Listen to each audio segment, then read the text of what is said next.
You're listening to the Fan2Fan Podcast, and on this episode, we're talking about monsters. That's right, and specifically, we're talking about the Universal monsters. Here we go.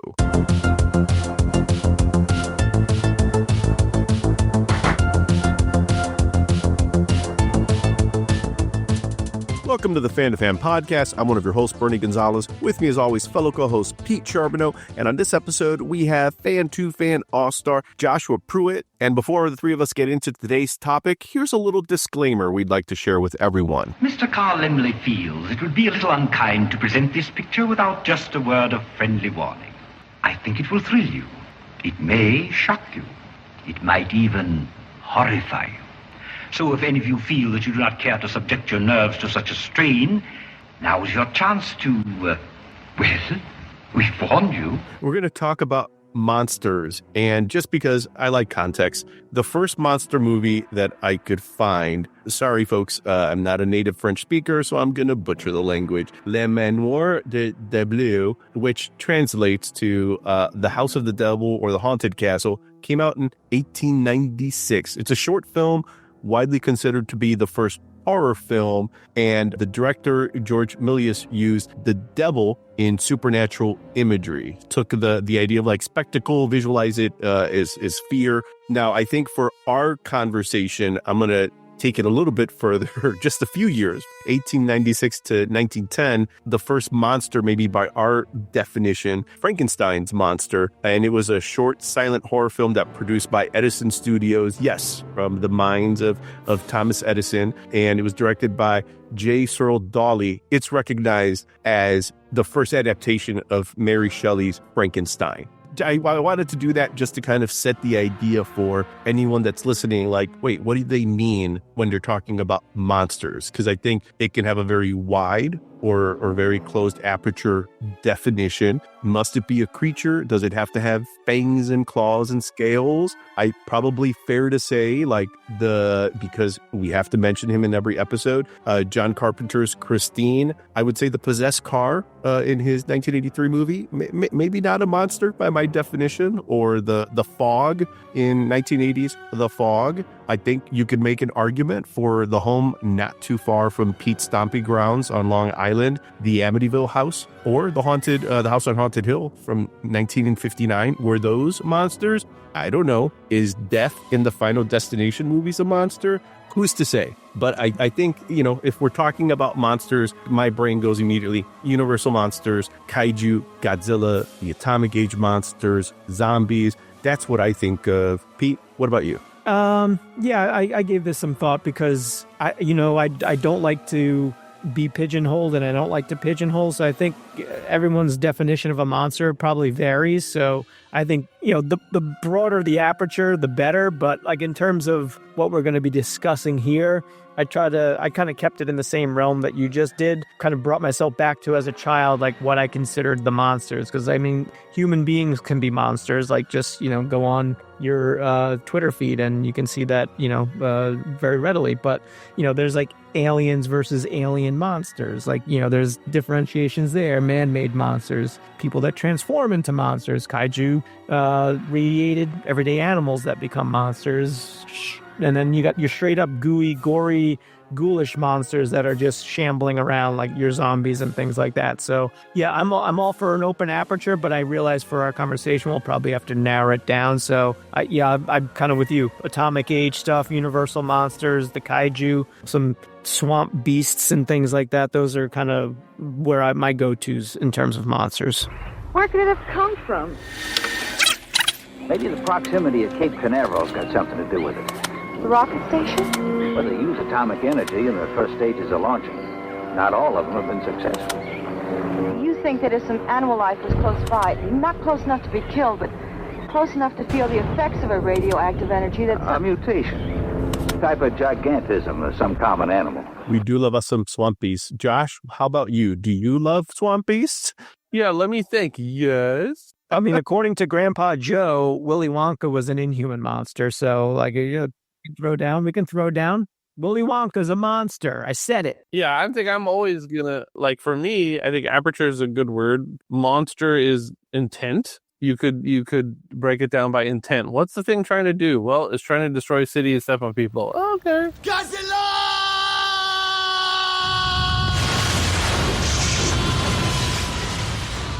So usually it's like I want something in a costume. For me, it's like there's gotta be makeup involved. There has to be a prosthetic involved. You can make the argument that like Terminator is a slasher, but I don't know that that's a monster. He's pretty monstrous when his flesh is kind of coming off. But I think I would go werewolf before I would go Terminator for monster. And folks, Josh would know because he did work on Monsters versus Aliens. Yeah, but I've loved them since I was a kid. So like whatever was in, the Wolfman and the Universal stuff and whatever is in Godzilla, I'm somebody who thinks the world is a better place because in 1954 somebody put on a giant rubber costume and stomped around a warehouse in Japan. When I first saw a giant monster movie, it's like it opened up the back of my head and like that's never closed up again. What a wonderful image. What a wonderful notion. You get the imagery later when you get older, right? You get into themes and symbolism, but wow, how fun. And monsters just seem fun anyway. It's like what Del Toro says. It's like, if there's not a monster on the call sheet, like I don't want to be there. Psychologically, why do we pay good money to go to a monster movie? Well, because the only thing that can confirm the existence of angels are demons. Okay, but that's a religious interpretation. It is, but it's a spiritual one. It's like the carcass of a creature confirms the existence of a living specimen. Mm-hmm. In the same way, I think monsters confirm the otherness, and therefore open our mind to a much more vast universe. I mean, look, the moment you understand that there was never the other, that it was always us, is the moment that you can understand what it is to be human. Right. I mean, I think the otherness used to provoke horror will always separate you from the true essence of humanity. Yeah. I think that black and white, to me, as a form of fabulation is great in horror, in certain types of horror. Right. But the fabulation I'm interested in is the one in the gray area. All right, so let's go through some of the categories maybe or groupings of monsters.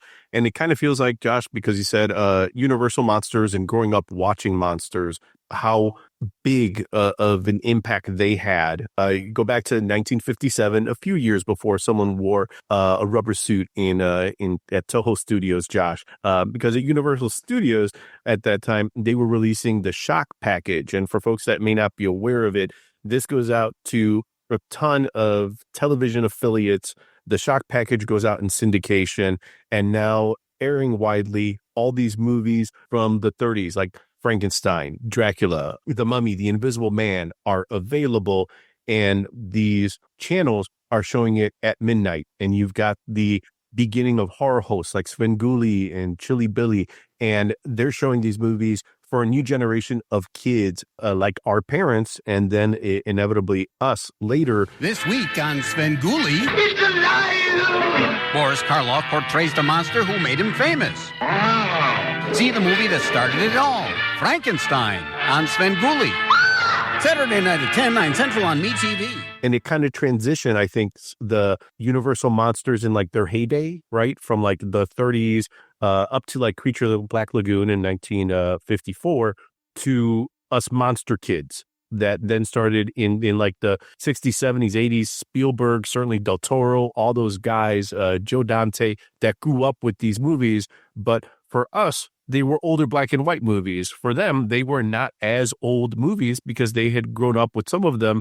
But I think there's also something interesting about how these monsters, right? Whether it's Gothic, whether it's science, a lot of them are based in literature. There's also something really interesting in like a world of IP that we live in that when I think about it now, of course, if you're going to make a movie in 1931, Dracula, why not base it on a book that sells really well? It's no different than like, all right, let's get the rights to Garfield and let's make a movie out of that. Why? Because people know what Garfield is. They buy his pajamas and wrapping paper. So I can imagine a studio like Universal saying, all right, well, what have we done before? Like nothing, and people aren't sure what these things are. And they were silent films. Maybe they went to see plays. So I don't know. Let's do Dr. Jekyll and Hyde. People are aware of that. It's known IP. And then eventually we watch these things and we're like, oh, this is kind of cool. And these things evolve. But Universal Monsters, I think, again, it could be its own multi-episode series, but I think hard to argue. Universal Monsters, like when you define monsters and a conversation about it, it's like they almost have to be first. Yeah, they're like the progenitors. Well, right, because you can make the argument, I think, like Mary Shelley invented science fiction, but with Frankenstein, but I think also it's like, sci-fi horror, right? Almost everything goes back to, like, you can take it back to the Greeks, right? So you could take it back to things like the Scylla and the Cyclops, and like, you could take it all the way back there for classic monsters too. But I think most of the monsters that we engage with and love, like so much of it came from Frankenstein and Dracula, and then everything comes out of that. And then you've got everything, you've got Jekyll and Hyde, like you said, and everything else kind of are themes of that. It's like the Hulk from Marvel in the 60s. There's a couple of progenitors in the 40s and 50s horror comics that Kirby was doing, but like that's Jekyll and Hyde. I always liked Jekyll and Hyde, and I always liked the Frankenstein movie. And in the Frankenstein movie, I always felt the monster is really the good guy. He didn't want to hurt anybody. All those idiots with torches were always chasing him up and down the hill. So I thought it would be fun to get a monster who was really a good guy. But nobody knew that. To take a leaf from the Jekyll and Hyde thing, where he could change from a normal person into the monster. And I did the Hulk. So these things seem to all have lineage that you can trace. But yeah, I feel like that classic set. And one of the things that's interesting to me about it is like Creature is like late gen. So Creature is like 15 years plus, like, so is considered largely not in that group, even though we do. Like, I think we would, our list is like the Monster Squad list. Do it! Wolfman's got nards! Come on! And like those are our quote unquote our monsters. That was 15 years apart, right? From like Dracula and Frankenstein to Creature. And there was stuff in the middle there that is not as popular by a whole stretch. But yeah, it's like I remember watching those and just like Wolfman was the one that connected with me the most. And I asked for the toy, and I think my aunt got me like a Wolfman toy, like Lon Chaney Jr. and everything. But yeah, I feel like there's meat on those bones, and I think that's why they keep coming back. And I feel like they were, certainly if you are of a certain age, like they were just ubiquitous growing up. I couldn't tell you the first time I saw any of those movies. I feel like they were always just a part of my childhood. Like they were always on. I was always watching them. I don't remember the first time I saw any of them. I just know that I watched them repeatedly and often. I bid you welcome. MCA Universal Home Video announces the Universal Studios Monsters Classic Collection. These are the titles monster fans have been waiting to sink their teeth into. Now, at the spectacular price of $14.98 each, suggested retail.